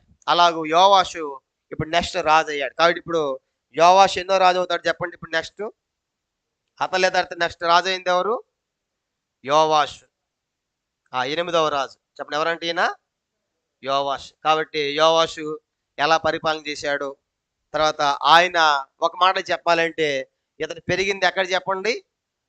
మందిరములో. చిన్న వయసు నుంచి మందిరంలో పెరిగాడు. యాజకుల మధ్య పెరిగాడు. యాజకుల పిల్లలతో పాటు పెరిగాడు. తన సొంత మామ అత్తల మధ్య పెరిగాడు. కనుక అంటే అత్త మామలకి ఎంత కృతజ్ఞతగా ఉండాలి.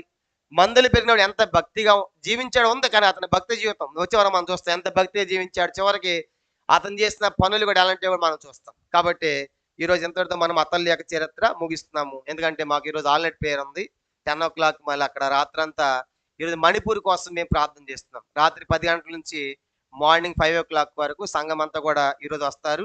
గత 3 రోజులు అంటే సోమ, మంగళ, బుధవారాలు ఓన్లీ సిస్టర్స్ చేశారు. 10 o'clock నుంచి మార్నింగ్ 5 o'clock వరకు కనుక ఓన్లీ సిస్టర్స్ ప్రార్థనలు గడిపారు మణిపూర్ కోసం. ఈరోజు మా సంఘం అంతా కూడా 10 o'clock చెప్పాం. కాబట్టి కొంచెం ముందు ముగిస్తున్నా. ఈరోజు దాని కొరకు కూడా మీరు ప్రార్థన చేయాలని మనం చేస్తూ ఉన్నాం. వచ్చే వారం ప్రభు చిత్తమైతే యోవాషు యొక్క చరిత్ర మనము చూస్తాం. కాబట్టి ప్రభు ఈ వాక్యాన్ని దీవించునుగాక.